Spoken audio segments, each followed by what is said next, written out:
to banks. They just sold $200 billion last week to the Treasury. So the Treasury was became a depositor, and basically the banks or the Fed. Excuse me. This is Treasury as a depositor, and basically what happened is the Fed is substituting interest-free liabilities, and basically they're refinancing the liability side of the balance sheet with interest-bearing debt. They did it with the banks. They did it with the Treasury. And on top of that, they're going to do something else called the repo market.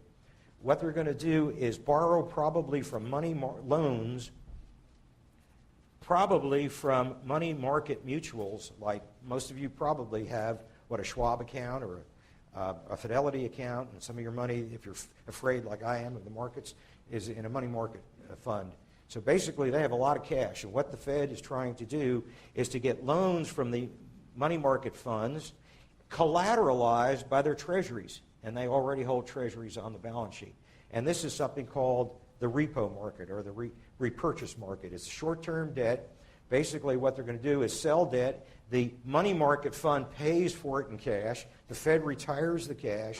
There's less cash on the balance sheet of the commercial banks, but the Fed has not net sold anything because at this point we can't take a net sale by the Fed.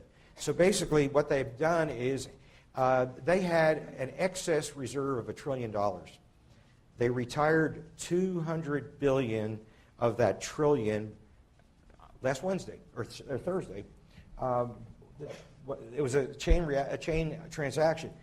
The Treasury sold $200 billion of treasuries, took the proceeds, and paid the Fed in their own cash, and they took a deposit at the Fed. So in that one transaction, they got rid of 20% of the excess reserves, but without collapsing the balance sheet. Now, if you think about it, the Fed has about $500 billion of treasuries. So they could sell in what's called the repo market.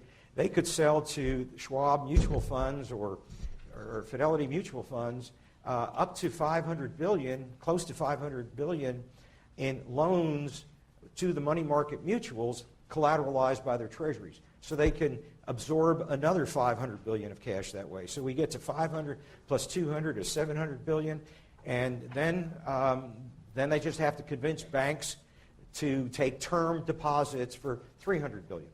So basically, they're going to wipe out the excess liquidity that is scaring the market. I mean, the real fact of the matter is we wish the banks would make the loans, and we as consumers would borrow, but we're not borrowing because we're deleveraging, and we would go out and spend like in the good old days and get rid of this income depression that we have. But basically, the Fed is faking it. They're eliminating a fear without changing the substance of anyone's balance sheet, their balance sheet or the commercial bank's balance sheet. So that's not unimportant, because what we saw last year was a flight from the dollar because of that inflation fear. And so basically what they're doing is playing with expectations, and they're trying to control and contain expectations, and they're doing a marvelous job. So basically that's where we are with monetary policy.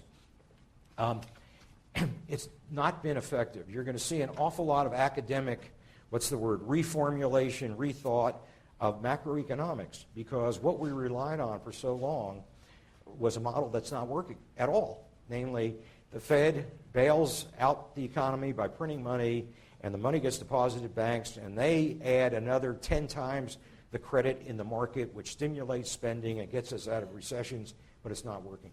So basically, we're going to have to have major reformulation of banking. The reason it's not working, why are the banks not ramping up their lending? Well, there are three reasons. At least three reasons. Number one, that capital account is fictitious. It's provided by accountants who will not use market-based accounting, and that's number one.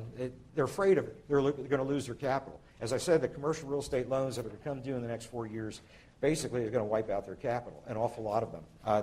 If you read that CBO report, the number is staggering. I believe they expect the losses. They expect the losses to be, I believe, 300. Well, no, excuse me. The commercial mortgage-backed loans are 300% of the regulatory capital. And they're probably expecting something like 50% write-downs. So basically, the CBO report, let's see, here it is. It's the page, it is the article following Lending Falls at Epic Pace. And the title got left off, but it's on the upper left-hand corner called TARP, panel, Small Banks Face Big Loan Woes. And basically what it says, some amazing things. The CBO report says they expect a tidal wave. Can you imagine a government employee saying, we expect a tidal wave of losses, of commercial loan failures, says Elizabeth Warren, who's the head of the CBO Truth in TARP panel. And down here is the most important thing. What they say is that that real estate portfolios equal 150% of their total risk-based capital, and by the third quarter's the ratio increased to 318% of their total risk-based capital. So they have an asset class that's probably should be valued at 50 cents, and it's 3 times their risk-based capital. So basically what she's saying is these people they're zombie banks. They're only held together and not being foreclosed on until the day comes, and you delay it as long as you can, as long as the loan is being serviced, with the hope that somehow fiscal and monetary policy gets the economy going again and those assets become valuable, so you don't have to write them off and you don't have to give the keys of the bank to the FDIC. So basically what we have are what are called zombie banks. The title zombie banks was first applied in Japan in the 1990s, where banks basically did not have capital, could not lend. They existed in physical form, but there was no lending officer. The bank was simply running off existing business. That was their purpose, because they could not make additional loans. And that's basically where we are. And the data shows it, exactly. So basically we're in a situation where a significant portion of the banking system is not lending, and you can feel it. Now, how this then trickles down and affects everyone and everything is that they're not only not making real estate loans, but they're not making loans to that part of the market that is dependent on commercial banks for existence, and those are small businesses. And I define small business as businesses that are not sufficiently large to go to public capital markets, where these days they can raise money. So the bank-dependent part of the economy, which is both real estate, commercial and residential, as well as small businesses, are just simply left out with no credit. Now, this is a very dangerous thing, because all of these businesses, as a matter of course, and probably taught at McCombs, that you're supposed to use leverage to your advantage, and they added debt to their capital structure, and they had faith in the continuation of their income stream to service the debt. But then the debt becomes due and has to be rolled over, and they go to their friendly banker, who no longer is even with the bank, or is no longer friendly, or is no longer accessible. Basically, they're not going to roll it over.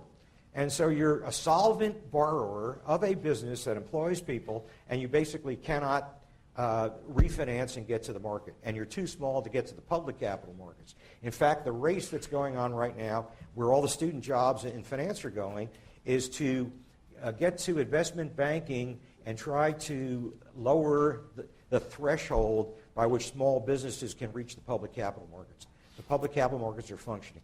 My understanding is I think you only have to, I think the bottom line is something like 10 million of financing to be able to reach the public capital markets. I find that hard to believe, because the fixed cost to get the capital markets would be so great with accounting and law and SEC reporting, etc. But the point is, businesses below 10 million who are looking for a $10 million loan are bank dependent. And there's an awful lot of businesses, and an awful lot of those businesses are the growth businesses of America. So we have this totally bifurcated system where lots of people are going to be facing bankruptcy, even though solvent and having cash flow, because they simply can't turn debt. They can't roll debt over.